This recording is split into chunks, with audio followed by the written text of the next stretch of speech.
अस्सलाम वालेकुम नाज़रीन, प्रोग्राम स्पोर्ट्स राउंड अप में एक दफ़ा फिर आपको खुशामदीद कहते हैं। मैं हूं आपकी मेज़बान रानी अंदलीब और अनफॉर्चुनेटली आज मेरी को होस्ट आपको यहाँ पे साथ नज़र नहीं आ रही होंगी। जैसे आईसीसी चैंपियंस ट्रॉफी 2025 अनप्रिडिक्टेबल हो रही है, वैसे ही मेरी को होस्ट भी आज हमें ज्वाइन करेंगी घर से और उनके साथ प्रोग्राम करने का अपना ही मज़ा है। तो वेलकम करते हैं रुमैसा कुरैशी को। रुमैसा, कैसी हैं आप? बहुत शुक्रिया रानी आपका। और अनफॉर्चुनेटली आज आपके साथ स्टूडियोज में मौजूद नहीं हूँ, लेकिन हमारी वाइब हमेशा मिलती रहेगी, चाहे हम स्टूडियोज में हो या ना हो, घर पर हो या ना हो।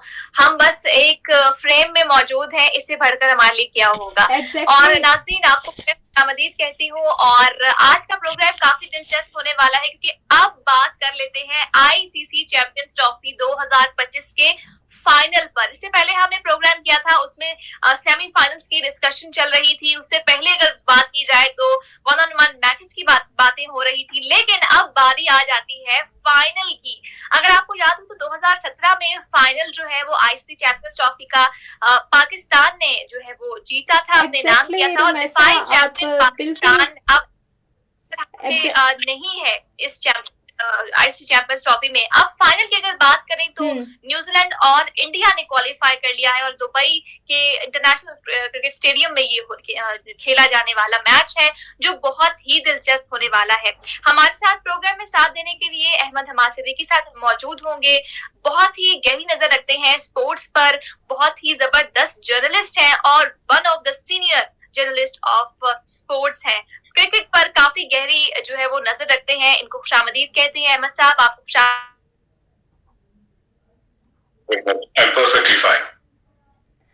अच्छा, रुमैसा और हमाद सिद्दीकी साहब दोनों को मैं भी खुश आमदीद करती हूँ, क्योंकि आज अनफॉर्चुनेटली जैसे रुमैसा ने जिक्र किया कि रुमैसा मेरे साथ मौजूद नहीं है स्टूडियो में, लेकिन खुशी अपनी है कि हम कहीं भी हों साथ में प्रोग्राम करते हैं। तो सबसे पहले हमाद साहब, मैं आपसे ये सवाल करना चाहूँगी कि हर पाकिस्तानी का दिल तो बहुत दुखा है कि पाकिस्तान मेज़बान होने के नाते इस टूर्नामेंट से बहुत ही बुरी तरह बाहर हो चुका है और इसका शायद सारी ज़िंदगी हम गम मनाते रहे, वो तो अपनी जगह पे रहेगा। लेकिन at the same time Bharat और न्यूजीलैंड के हवाले से आपकी क्या उम्मीदें हैं? और आपकी सबसे पहले मैं ये पूछते हुए चलूंगी कि कौन सी फेवरेट टीम है इस फाइनल की? देखिए, ओवरऑल इस टूर्नामेंट को अगर देखा जाए, unfortunately Pakistan team, Pakistan cricket board का सेटअप जो है वो पूरी तरह एक्सपोज हो गया और पाकिस्तान डिफेंडिंग चैंपियन अपनी कंडीशन में, अपने मुल्क में ग्रुप स्टेज से आगे नहीं आ सका, सेमीफाइनल फेल क्वालिफाई नहीं कर सका। जहां तक आप फाइनल की बात कर रही हैं कि कौन सी फेवरेट टीम है, तो अगर परफॉर्मेंस वाइज देखे जाए, इंडिया इस टूर्नामेंट की अनबीटन साइड है और तीनों डिपार्टमेंट में, बैटिंग, बॉलिंग और फील्डिंग में आपको नजर आता है कि उनका साइकोलॉजिकल क्या स्किलफुल भी अपर हैंड है उनका ओवर न्यूजीलैंड। क्योंकि ग्रुप मैच में ऑल्दो इंडिया जो 300 प्लस करता है, 250 भी उन्होंने डिफेंड करके दिखाया, तो उनके पास वो फॉर्मूला है। फॉर्मूला जब हम बात करते हैं इस सब कॉन्टिनेंट के पिचेस पे, तो यहाँ स्पिनर्स का रोल बड़ा वाइटल है और they have the spinners, 4 spinners and 4 are wicket taker and match winners, जो टर्न कर देते हैं टेबल उनके हक में कि जब भी मैच उनको नजर आता है कि नहीं, अगर पार टोटल अराउंड 300 प्लस नहीं हुआ, इवन 250 हुआ, they still managed to beat New Zealand in that match. Okay, that's great. अच्छा अहमद हमाद साहब, आप ये कहा कि इंडिया ने तो क्वालिफाई कर लिया, और मैं अगर अपनी बात करूं पर्सनली तो इंडिया जैसी टीम बहुत ही कम देखने को मिलती है। उनकी स्ट्रेंथ की बात की जाए, यूनिटी की बात की जाए, डिसिप्लिन की बात की जाए, या फिर उनकी एक जो बाकायदा बरकरार रखी हुई होती है उन्होंने अपनी फॉर्म, वो बहुत ही जबरदस्त होती है। म्यूचुअल अंडरस्टैंडिंग बहुत इंपॉर्टेंट होती है। अगर टीम में बातचीत नहीं है, टीम में यूनिटी नहीं है, तो फिर तो आप बिल्कुल भी खेलना नामुमकिन सी बात हो जाती है। हमारी पाकिस्तानी टीम इन चीजों में लैग करती नजर आ रही है आपको? देखिए, वैसा आपने बड़ा अच्छा एक हाईलाइट कर दिया पॉइंट कि पाकिस्तान टीम आपको जेलिंग नहीं नजर आ रही है, एज ए यूनिट नहीं खेलती हुई नजर आ रही। और उसका रीजन क्या है कि पाकिस्तान क्रिकेट बोर्ड को मैं उसका जिम्मेदार करूंगा कि जब बाबर आजम कैप्टन थे, हमने एक म्यूजिकल चेयर शुरू की कैप्टनसी के हवाले से कि बाबर को हटाया, शाहीन को लेकर आ गए, और शाहीन न्यूजीलैंड के लास्ट टूर में गए एज कैप्टन, 5 मैचेस खेले, वापस आए, शाहीन की कैप्टनसी खत्म करके दोबारा बाबर को लिया। और अब क्योंकि बाबर कैप्टनसी मटेरियल है भी नहीं और कोई अच्छे रिजल्ट आ भी नहीं रहे थे, अब बाबर को हटा के फिर हम रिजवान, तो एक सिस्टम कहीं ना कहीं रुकना चाहिए। देखिए आप जब ये जूनियर लेवल पे प्लेयर खेल रहे होते हैं, वहां से इनको ग्रूम किया जाता है, आपको नजर आता है इस प्लेयर की गेम अवेयरनेस कितनी है, ये जो क्रंच मोमेंट पे डिसीजन लेने होते हैं वो ले पाएगा, स्ट्रेटेजी अच्छी बना पाएगा ताकि मैच जीत सके। तो ये नहीं है कि आप पाकिस्तान टीम में आए तब आके आप उसको कैप्टन, बाबर डोमेस्टिक क्रिकेट में कैप्टनसी नहीं करते और हम सीधे पाकिस्तान क्रिकेट में लाके उनको कैप्टन बना देते हैं। तो ये बहुत जो फॉर्मूला है, जो बाकी टीम सक्सेसफुल नजर आती है, वो ये है कि वो अंडर 19 से, ग्रास रूट से पोटेंशियल देख लेते हैं प्लेयर्स में कि कौन इनमें कैप्टनसी का मटेरियल है, कौन लीड कर सकता है पूरे स्क्वाड को, और उसके साथ प्लेयर्स उसको डिलीवर, ये नहीं कि आपने कैप्टन तो बना दिया लेकिन प्लेयर उसको कैप्टन मान भी रहे हैं कि नहीं, क्योंकि कैप्टन को कहते हैं leading from the front. Captain खुद एग्जांपल सेट करता है अपनी परफॉर्मेंसेस से, और अगर कैप्टन ही की परफॉर्मेंस ना हो तो फिर प्लेयर कहते हैं नहीं, इसके साथ हम नहीं चल सकते, अपनी अपनी परफॉर्मेंस, आपको फिर वो एज ए यूनिट नहीं नजर आती, तो डिसइंटीग्रेट आपको टीम नजर आती है कि जो अपनी परफॉर्मेंस पे बात कर रही होगी लेकिन टीम नहीं जिता रहे होंगे।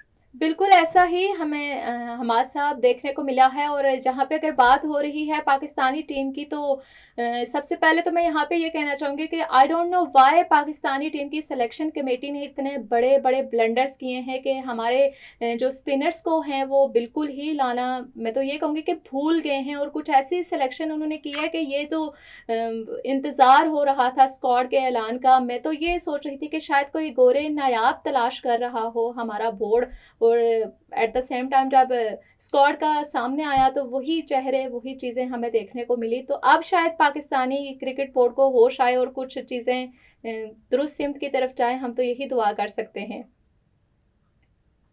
बिल्कुल भी नहीं होश आया, अभी भी नहीं है होश आया। पहले तो टीम की जो सिलेक्शन कमेटी जो टीम सेलेक्ट करती है उस पर सवाल होता है। मेरा तो सवाल इस सिलेक्शन कमेटी की फॉर्मेशन के ऊपर है कि इसमें दुनिया की किसी भी टीम की आप उठा के देखेंगे सिलेक्शन कमेटी में कोई एक ऐसा इंडिविजुअल जिसका मैं और आप प्रोग्राम कर रहे हैं, टीवी पे एक प्रोग्राम करता है, हसन चीमा की बात कर ले, वो फुटबॉल के शोज करते हैं। एक आदमी जिसने क्रिकेट ना खेली हो ना उसका कोई एक्सपीरियंस, आप उसको Pakistan cricket national cricket team का सिलेक्शन कमेटी का मेंबर बना रहे हैं। ये थॉट प्रोसेस कहां से आ जाता है हमारे थिंक टैंक को, हमारे बोर्ड के पास? और फिर अलीम डार जो पाकिस्तान के कैप्टन है, अगर उनसे आपने कोई काम भी लेना है या उनको अप्लाई करना है तो अंपायरिंग के रोल में यंग अंपायर को उनके साथ एसोसिएट करें कि वो ग्रूम करें, उनको आपने रखे। क्या दुनिया की और सेटअप में कोई अंपायर सिलेक्शन कमेटी का मेंबर नहीं है? ये हो भी नहीं सकता। तो ये तो यहीं पे हमारी सिलेक्शन कमेटी गलत है। जो गलत सिलेक्शन कमेटी है वो कहां से आपको अच्छी टीम सिलेक्ट करके देगी? और फिर सिलेक्शन की बात आपने की स्पिनर्स की, सारी दुनिया पाकिस्तान की कंडीशन को रीड करने के बाद 4 स्पिनर्स पिक कर रही है और हम सिर्फ एक स्पिनर पिक कर रहे हैं। क्यों? इसका जवाब अगर आकिब जावेद और बाकी सिलेक्शन कमेटी दे सके तभी आगे बात चल सकेगी। और इसके बाद हमने देखा कि नेक्स्ट सीरीज जो पाकिस्तान की 16 तारीख से न्यूजीलैंड में होने जा रही है, जिसमें 5 T20 और 3 वनडे खेलने हैं, और आज की कंडीशन के हिसाब से हमने किसको सिलेक्ट किया? अब्दुल्ला शफीक, जो 3 मैचेस में लगातार 0 पे आउट हुए, उनको हमने पहले बाहर किया टीम से और वापस दोबारा लेकर आए। क्या उनको बाहर करने के बाद उन्होंने क्या डोमेस्टिक में परफॉर्मेंस दी जिसकी बुनियाद पे आप दोबारा उनको टीम में लेकर आए? शादाब खान टीम से बाहर हो जाते हैं, उनकी कोई परफॉर्मेंस नहीं है, वो एज वाइस कैप्टन वापस टीम में आ जाते हैं। अब अशरफ की बात करें, बांग्लादेश प्रीमियर लीग में जाके बॉलिंग एवरेज, मैं बैटिंग एवरेज नहीं बता रहा, 50 की बॉलिंग एवरेज है, उस पर वो सिलेक्ट हो रहे हैं। बैटिंग एवरेज उनकी 9 की है, उनको पिक किया जा रहा है। तो सारा कुछ आपको नजर आ रहा है कि लॉबिंग है, मेरे पर्सनल लाइक्स डिसलाइक्स हैं, आप उन्हीं को खिलाएंगे। तो ये जब तक ये होता रहेगा पाकिस्तान क्रिकेट का लॉस है। और मैं चाहूंगा कि जो स्टैंडिंग कमेटी होती है सेनेट की, उसमें इसका क्वेश्चन किया जाए कि ये सिलेक्शन कमेटी किसने पिक की, और ये सिलेक्शन कमेटी जब दुनिया की बाकी टीमें 4 स्पिनर हमारी कंडीशन में आके खिला रही हैं और मैच जीत रही हैं, और हमने एक स्पिनर खिलाया अगेंस्ट इंडिया, अबरार, जिसने 10 ओवर में 28 रन दिए और 2 विकेट, और उसके मुकाबले में हमने जो फास्ट बॉलर बाकी जो खिलाए थे, इमेजिन करें कि अबरार के साथ लेट से हम साजिद खान और नुमान अली को ही खिला देते जिन्होंने इंग्लैंड के खिलाफ टेस्ट सीरीज जिताई थी। तो ये अपने एक्सपीरियंस से हम बहुत अच्छा मैच विनिंग कॉम्बिनेशन बनता हुआ नजर आता है, लेकिन नहीं, एक जिद थी। आखिरी दिन तक चेयरमैन पाकिस्तान क्रिकेट बोर्ड ने सिलेक्शन कमेटी को कहा कि अगर आपने रिव्यू करना है, चेंजेस करनी है, 11 तारीख लास्ट डेट है, तो हम इसको आज अप्लाई कर सकते हैं। लेकिन नहीं, 1 घंटे की मीटिंग की पाकिस्तान क्रिकेट बोर्ड ने और उसके बाद से कहा सिलेक्शन कमेटी ने, और उसके बाद से कहा नहीं जी वी आर सेटिस्फाइड, यही स्क्वाड होगा, और फिर रिजल्ट आपके सामने है। बिल्कुल हमारे साहब, यहाँ पे मुझे वो बात याद आ गई कि हमें तो यहाँ पे कहूँगी कि एक ट्रक की बत्ती के पीछे लगाया गया कि इंडिया की सियासत हो रही है वो नहीं आ रही, लेकिन मैं तो ये कहूँगी हमें तो अपनों ने लूटा, गैरों में कहाँ इतना दम था। हमारी अपनी सिलेक्शन कमेटी, हमारे अपने जो मैनेजमेंट है उसको ही नहीं कुछ समझ, तो हम गैरों से क्या शिकवा करें। खैर ये तो पाकिस्तान टीम की जो हार है, हमारे अंदर से ये बातें तो अब मेरे ख्याल से कोई 3-4 साल तक ख़त्म नहीं होने जब तक हम कोई अच्छा विनिंग चीज़ हम ना देख लें। लेकिन मीनवाइल यहीं पे बात करती हूँ कि दुबई की पिचेस का क्या सिनेरियो है, वहाँ पे स्पिनर्स को ज़्यादा फ़ायदा होगा, फास्ट बॉलर को होगा, और क्या भारत को एडवांटेज हासिल होगा? उसने तो अपने टूर्नामेंट के मैचेस वहीं पे खेले हैं उस पिचेस पे। देखिए बिल्कुल भारत को एडवांटेज है, एक ही पिच पे वो पूरा टूर्नामेंट खेल रहे हैं, उन्हें उस पिच का पता चल गया। वैसे भी यूएई की पिचेस जो है वो लो बाउंस, आपको बाकी ऑस्ट्रेलिया, इंग्लैंड, साउथ अफ्रीका चल जाए तो बाउंस पिचेस होती है, बैकफुट के प्लेयर ज्यादा अच्छा खेलते हैं, जिनका हॉरिजॉन्टल बैट, जो स्क्वायर कट अच्छा करते हैं, जो पुल करते हैं, जो हुक करते हैं, जो बैकफुट पे बॉल को पंच करते हैं, वो आपको नजर आते हैं। लेकिन ये सब कॉन्टिनेंट के पिचेस, यूए के पिचेस, यहाँ पे बैट्समैन फ्रंट फुट पे आके खेलते हैं, तो यहाँ पे वही बैट्समैन कामयाब। प्लस स्पिनर्स की जब आपने बात की, यस सेकंड इनिंग में बॉल ग्रिप करता है, और इंडिया जिसकी हम बार बार बात करते हैं, एक्सपीरियंस स्पिनर है, रविंद्र जडेजा की बात कर लें, अक्षर पटेल, वरुण चक्रवर्ती मिस्ट्री स्पिनर है, तो उनका जो बॉलिंग अटैक है, और फिर Kuldeep Yadav left arm unorthodox spinner, तो they have the resources to win this title. Favourite है, लेकिन न्यूजीलैंड को आप कभी भी नहीं कह सकते कि वो ये टूर्नामेंट नहीं जीत सकता। न्यूजीलैंड पाकिस्तान में आके इस टूर्नामेंट से पहले प्रिपरेशन उनकी देखेंगे, वो ट्राई नेशन सीरीज उन्होंने जीती पाकिस्तान और साउथ अफ्रीका पर है, और सेमीफाइनल में भी आपके सामने उनकी परफॉर्मेंस है, highest ever total in cricket, 362 उन्होंने बोर्ड पे लगाया, और thanks to Rachin Ravindra and Kane Williamson 165 run की partnership for the second wicket, और उस पार्टनरशिप ने बिल्कुल उनके हाथ से मैच ले गई साउथ अफ्रीका के। और फिर बैलेंस होता है ना टीम का, कि आपको ओपनर हर रोल है, पहले 10 ओवर में बहुत अच्छा स्टार्ट मिलेगा, they scored 56 only in the first 10, लेकिन जो middle part of the inning है, over number 11 to over number 40, in 30 over में जब 30 यार्ड सर्कल के बाहर फील्डर खुल जाते हैं, क्योंकि पहले 10 ओवर में सिर्फ 2 फील्डर बाहर अलाउड होते हैं, फिर आपको 4 फील्डर बाहर नजर आते हैं 5 सर्कल के अंदर, तो वहां पे वो प्लेयर ज्यादा कामयाब होते हैं जो प्रॉपर क्रिकेट खेलते हो, जो मेंटली बड़ा टफ हो, वो गैप में मनूवर करते रहते हैं बॉल को, और सिंगल डबल स्ट्राइक को रोटेट करते हैं, और साथ साथ उन्हें और बाउंड्रीज मिल जाती है, तो वो आइसिंग ऑन द केक हम कह सकते हैं। तो उन्होंने उस बीच के 30 ओवर में 11वें से लेकर 40वें ओवर तक 196 रन बनाए, 196, ऑलमोस्ट 200 रन, तो by 40th overs 250 on the board, और फिर आखिरी 10 ओवर में they have the wickets in hand and they have the powerhouse, the power hitters, आप कह सकते हैं Glenn Phillips along with Michael Bracewell, and they both put on 110 runs in the last 10 overs, which enabled them to score 362 in their allotted 50 overs, और जो कि हमें नजर आता कि मुश्किल हो जाएगा चेस टीम को। बिल्कुल। अच्छा, अभी अगर मैं बात करें टीम के ऊपर, तो फिर अभी भी क्वेश्चनिंग अभी भी जारी है। बहुत सारे लोग जो है शायकीन क्रिकेट बहुत उदास हैं, और डेफिनेटली होना भी चाहिए। जब आपकी टीम उतरती है मैदान में, तो आपकी दुआएं होती हैं बहुत सारी, आप बहुत ज्यादा कनेक्टेड होते हैं उनके साथ मेंटली और इमोशनली।